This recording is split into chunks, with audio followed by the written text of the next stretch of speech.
ನಮಗೆ good news, ನಿಮಗೆ good news ಅಲ್ಲ. ಈಗ ನಮ್ಮ HK ಪಾಟೀಲ್ ಬ್ರೀಫ್ ಮಾಡ್ತಾರೆ.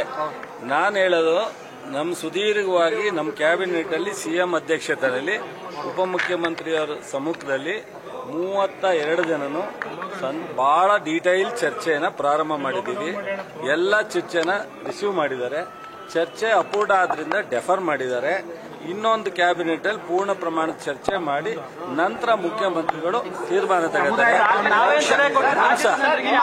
ಈಗ ರಾಜ್ಯ ಜನರಿಗೆ ನಿಜವಾಗ್ಲೂ ಎಲ್ಲರೂ ಸಮಾಧಾನವಾಗಿ ರಿಸೀವ್ ಮಾಡ್ತಾರೆ.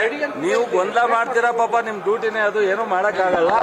ಮಾಡಿ ನಿಮ್ ಗೊಂದಲನ ನಿವಾರಣೆ ಮಾಡ್ತಕ್ಕಂಥ ಶಕ್ತಿ ದೇವರು ನಮಗ್ ಕೊಡ್ತಾನೆ. ಸಾರ್ವಜನಿಕರಿಗೆ ಎಲ್ಲ ಅವರ ಅನುಮಾನಗಳನ್ನ ಕ್ಲಿಯರ್ ಮಾಡಿ ಮುಂದಿನ ದಿನದಲ್ಲಿ ತೀರ್ಮಾನ ಆಗುತ್ತೆ. ಆ ಕ್ಯಾಬಿನೆಟ್ ಮೀಟಿಂಗ್ ಅಭಿಪ್ರಾಯನ ಇಲ್ಲಿ ಹೇಳೋದಕ್ಕೆ ಆಗಲ್ಲ ಗುರು, ಕ್ಯಾಬಿನೆಟ್ ಅಲ್ಲೇ ಹೇಳ್ಬೇಕು. ನೋಡಿ, ನಾನು ಒಂದ್ ನಿಮಿಷ ಕೇಳಪ್ಪ, ನಾನು ಚೀಫ್ ಪಾಪ್ಯುಲಾರಿಟಿಗೆ ಹೋಗಲ್ಲ. ನಾನು ನಿಮ್ಮ ಇದಕ್ಕೆ ಎಮೋಷನ್ ಅಲ್ಲಿ ರೀಚ್ ಆಗಲ್ಲ. ನಾನು ನೀವು ಹೇಳಿದ ತಕ್ಷಣ ನಂದು ಟಿವಿಲಿ ಬರಬೇಕು ಅನ್ನೋ ಉದ್ದೇಶ ಇಲ್ಲ. ಇದೊಂದು ರಾಜ್ಯದ ಎಲ್ಲ ಜನಾಂಗದ ಬಡವರ ಒಂದು ಉದ್ದೇಶದಿಂದ ಸೋಷಿಯಲ್ ಎಕನಾಮಿಕ್ ಸರ್ವೆ ಮಾಡೋದು.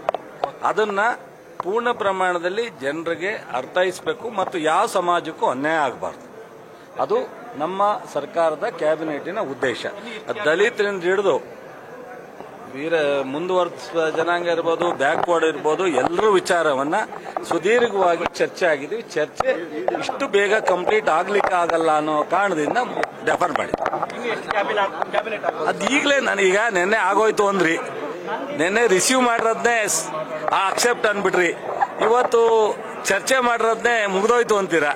ದಯಮಾಡಿ ಒಂದ್ ಕ್ಯಾಬಿನೆಟ್ ಆಗುತ್ತೋ, 2 ಆಗುತ್ತೋ, 3 ಆಗುತ್ತೋ, 1 ತಿಂಗಳಾಗುತ್ತೋ, 2 ತಿಂಗಳಾಗುತ್ತೋ, ಇವತ್ತಿಗೆ ಕಂಪ್ಲೀಟ್ ಆಗುತ್ತೆ. ಯಾವ ನನಗೆ ನಂಬಿಕೆ ಇದೆ, ಯಾವ ಆತಂಕನೂ ಬೇಡ. ನಾವು ಈ ರಾಜ್ಯದ ಎಲ್ಲ ಜನರ ಪರವಾಗಿ, ನಮ್ಮ ಸಮಾಜದ ಜನರ ಪರವಾಗೂ ಇರ್ತೀವಿ.